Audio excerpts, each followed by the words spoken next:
दोस्तों, सबसे difficult part है जो मेडिकल लाइन में, वो ईसीजी को पढ़ना, ईसीजी को समझना है। ईसीजी की किताब आती है ईसीजी मेड इजी, मतलब आम व्यक्ति नहीं पढ़ता। और एक है रेडियोग्राफी। ये दो चैप्टर बहुत डिफ़िकल्ट हैं। तीसरी चीज़ जो मैंने देखी है कि 9th में पेरियोडिक टेबल बच्चे को टीचर नहीं पढ़ाता, क्योंकि उसको खुद कंसेप्ट क्लियर नहीं होते। दोस्तों, जो चीज़ इम्पोर्टेंट है उसी को मिस आउट कर देना अच्छी बात नहीं है। ईसीजी हार्ट से रिलेटेड है और चेस्ट में लंग्स भी हैं और हार्ट भी है, तो उनको मिस करना। रेडियोग्राफी और ईसीजी टेक्नीशियन या कार्डियोवैस्कुलर जो स्टूडेंट्स हैं उनके लिए तो बहुत ही घातक हो सकता है। ठीक है जी, तो ये है आपके सामने ईसीजी पेपर, आप देख सकते हो। ईसीजी पेपर दो टाइप का होता है,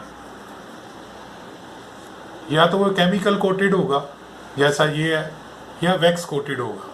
केमिकल कोटेड सस्ता होता है, क्योंकि ये पानी से, अगर ये पानी से गिल्ला हो गया, जैसे आजकल बरसात है जुलाई की, तो रिपोर्ट भीग जाएगी, घुल जाएगी।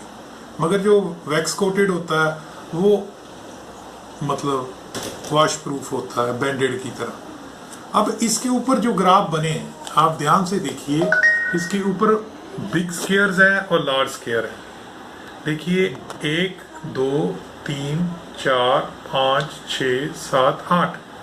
तो जो ऊंचाई है ईसीजी पेपर की आमतौर पे 1 2 3 4 1 2 3 4 5 6 7 8, यानी कि 5 मिलीमीटर ऊंचा होता है बिग स्केयर, जिसको बिग स्केयर या बड़ा स्केयर कहते हैं।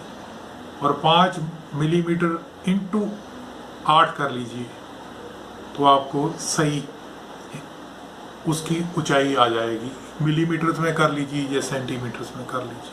ठीक है जी, पहली ये चीज़ बात याद रखिए। ऑलमोस्ट 50 मीटर लंबा होता है ये ईसीजी का पेपर। और जो नॉर्मल कार्डियाक 108T मशीन है वो ये है बीपीएल की। शुरू में बच्चों को इसमें पेपर लोड करना ही नहीं आता। पेपर लोड करना भी ज़रूरी है, वो भी मैं अगली वीडियो में बताऊंगा। तो इसमें जो पहली चीज़ मैं आपको बताऊंगा कि ईसीजी मशीन को स्टैंडर्डाइज करना होता है। ईसीजी मशीन को स्टैंडर्डाइज कैसे किया जाता है? तो ईसीजी मशीन को स्टैंडर्डाइज करने के लिए ये कंट्रोल हमारे हाथ में होता है। ये देखिए, इससे, इस कंट्रोल से हम जो ईसीजी मशीन की ये सुई है, स्टाइलस है जिसमें मैं हाथ लगाया, इसको ऊपर नीचे कर सकते हैं। ईसीजी मशीन को, सुई को इससे ऊपर नीचे किया जाता है। अब क्यों किया जाता है ये मैं बताता हूँ आपको। जब ईसीजी मशीन शुरू करनी है, मशीन को पेशेंट को लगाना है, तो उससे पहले उसको स्टैंडर्डाइज करना क्यों अति जरूरी है। कार्डियोलॉजी टेक्नीशियन या कार्डियोवास्कुलर टेक्नीशियन या एक फिजिशियन असिस्टेंट या एक डॉक्टर क्यों जरूर समझता है कि उसकी स्टैंडर्डाइज करनी हर बार जरूरी है। चाहे आपके पास 50 पेशेंट आते हो एक दिन में, हर बार आपने स्टैंडर्डाइजेशन करनी है। स्टैंडर्डाइजेशन होता क्या है? बेसिकली उसके एम्पलीट्यूड का, एम्पलीट्यूड होता है ऊंचाई, जैसे तरंग है उसको एम्पलीट्यूड कहते हैं, और ड्यूरेशन टाइम का और एम्पलीट्यूड का चेक करना, स्टैंडर्डाइज करना स्टैंडर्डाइजेशन है। इसका मतलब ईसीजी मशीन की सुई को चेक करना है कि वो 10 मिलीमीटर का जंप मारे। जब हम इसको स्टार्ट करेंगे तो मशीन स्टार्ट हो, इसको हम दबाएंगे ऐसे ऐसे ऐसे ऐसे, तो उसका 10 मिलीमीटर का मतलब 2 बिग स्केयर सुई जंप मारे। जब सुई या स्टाइलस 10 मिलीमीटर या 2 बिग स्केयर का जंप मारती है, तो ये माना जाता है कि 1 milli electron volt current generate होता है। मैं दोबारा रिपीट करता हूं, जब ईसीजी मशीन की सुई को ऐसे हिसाब से एडजस्ट करो, मान लो वो काम कर रही है तो इसको बढ़ाना है और उसके बाद चेक करना है इस पे। कि उसने उतना जंप मारा कि नहीं। किसने? इसी मशीन ने नहीं, उस सुई ने जंप मारना है 2 बिग स्केयर का, यानी कि एक बिग स्केयर 5 मिलीमीटर ऊंचा है और 2 बिग स्केयर 10 मिलीमीटर ऊंचे हैं। बिग स्केयर में आगे छोटे छोटे स्केयर भी हैं जो 1-1 मिलीमीटर के हैं। तो इसी को मैं क्लासरूम में ले जाके दिखाता हूँ। यहाँ हम कटते हैं और एक क्लासरूम में जाते हैं। कट। दोस्तों, ये वाला पेपर आपको मैंने दिखाया तो इतना विजिबल नहीं होगा। मैंने इसमें जो बड़ा स्केयर है उसकी फोटो बना दी है, जो बड़ा स्केयर है। ये देखिए बड़ा स्केयर आपको नजर आ रहा है। ये बड़ा स्केयर जो है उसमें 5 छोटे खाने हैं, 1 2 3 4 5। चौड़ाई में भी ऐसे 1 2 3 4 5। तो इसका मतलब छोटा स्केयर जो होता है 1 मिलीमीटर चौड़ा होता है और 1 मिलीमीटर लंबा होता है। तो इसका साफ स्पष्ट ये हो गया कि जो बिग स्केयर है ईसीजी के पेपर का वो कितने मिलीमीटर का हुआ? 5 मिलीमीटर। चौड़ा कितना हुआ? 5 मिलीमीटर। और याद रखिए, जब भी ईसीजी आपने पढ़नी है या सीखनी है, इस एक्सिस जो इसको हॉरिजॉन्टल एक्सिस कहते हैं, इसमें टाइम नापा जाएगा, वक्त नापा जाएगा और इसमें मिली इलेक्ट्रॉन वोल्ट नापे जाएंगे। ऐसे मिली इलेक्ट्रॉन वोल्ट नापे जाते हैं और ऐसे टाइम नापा जाता है। We measure time along this horizontal axis and we measure milli electron volt और length that is millimetre along vertical axis. Clear है?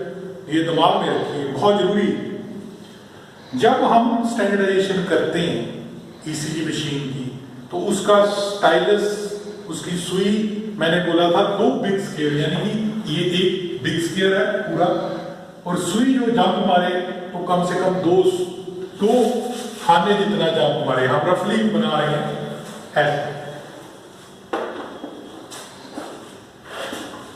कहने का मतलब है कि जब ईसीजी मशीन की सुई एडजस्ट हो और 2 डबल खाने का जंप मारती है तो उसको कहते हैं कि ECG paper is going to be standardise. यानी कि वो कितना ऊंचा हो गया तो आपको ईसीजी पेपर पे ये ग्राफ नजर आएगा, वो बटन दबाने से 1 MB वाला जो मैंने इसी मशीन में दिखाया था। ये ऊंचा होना चाहिए 10 मिलीमीटर का। जब ये 10 मिलीमीटर के इक्वल हो तो ये माना जाता है कि ये 1 milli electron volt current generate हो गया। जब हम ईसीजी मशीन को 10 मिलीमीटर एडजस्ट कर देते हैं, 1 मिली इलेक्ट्रॉन के इक्विवेलेंट कर देते हैं, तो समझ लीजिए कि आपकी ईसीजी मशीन का पेपर एडजस्ट हो गया। मान लीजिए 10 मिलीमीटर से कम हाफ पे आप ईसीजी कर लेते हो, यानी कि इतने एक बिग स्केयर पे आप ईसीजी करना शुरू कर देते हो, तो उससे क्या होगा? जो वेव्स आएंगी पी क्या वो आर एस टी वो छोटी आएंगी। आप बीमारी समझ बैठोगे, डॉक्टर बीमारी समझ बैठेगा क्योंकि आपने उसको 5 मिलीमीटर पे हाफ पे कर दिया। और अगर आपने इसको स्टैंडर्डाइज 20 पे कर दिया, 20 मिलीमीटर पे, तो इसका मतलब आपने जो वेव्स आएंगी वो बड़ी आएंगी, P wave QRS P wave बहुत बड़ी आएगी। इससे भी डॉक्टर समझ बैठेगा कि बीमारी है। तो अगर आपने रॉन्ग स्टैंडर्डाइज की तो ईसीजी मशीन जो पेपर या ग्राफ निकालेगी, जो रिपोर्ट निकालेगी पेशेंट की, वो ऐसे लगेगा कि उसको कोई एबनॉर्मलिटी है।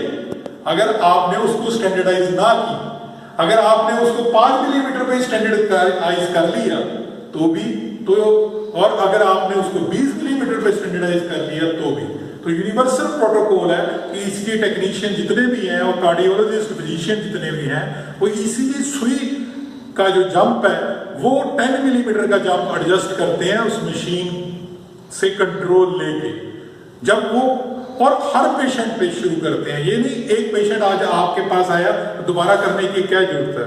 जो अच्छा ईसीजी टेक्नीशियन होगा वो शुरू में स्टैंडर्डाइज ग्राफ का ये कर्व दिखाएगा, ये वाला। अगर वो नहीं दिखाता इसका मतलब उसका ईसीजी मशीन स्टैंडर्डाइज नहीं थी। अब सुनिए ध्यान से, मान लीजिए एक स्कूटर वाला है, जब वो स्कूटर बंद करता है तो उसकी सुई कहां आनी चाहिए? 0 पे, स्पीडोमीटर। अगर वो 20 पे रह जाती है और जब वो स्टार्ट करता है तो 60 की स्पीड से भाग रहा है, बंदा 60 की स्पीड से भाग रहा है, तो उसकी स्पीड 60 कहां होगी? माइनस करना पड़ेगा आपको 20, क्योंकि 0 सेटिंग नहीं हुई, उसकी स्टैंडर्डाइज नहीं हुई। अगर उसकी सुई 0 पे होती तो 60 की स्पीड नजर आती है, तो वाकई 60 है। अगर उसकी 40 स्पीड आती है और उसका मीटर जो है, उसकी सुई 10 तक अटकी हुई है, 0 पे नहीं आती, तो 40 माइनस 10 30 हुई। इसका मतलब जब तक आप स्टैंडर्डाइज नहीं करते, 0 सेटिंग नहीं करते अपनी ईसीजी मशीन की, तो आप नेचुरली कार्डियोलॉजिस्ट को भी कंफ्यूज करोगे, फिजिशियन को भी कंफ्यूज करोगे। तो बहुत जरूरी है, तो आप हार्ट डिजीज का क्लू तक नहीं ले पाओगे। धन्यवाद दोस्तों।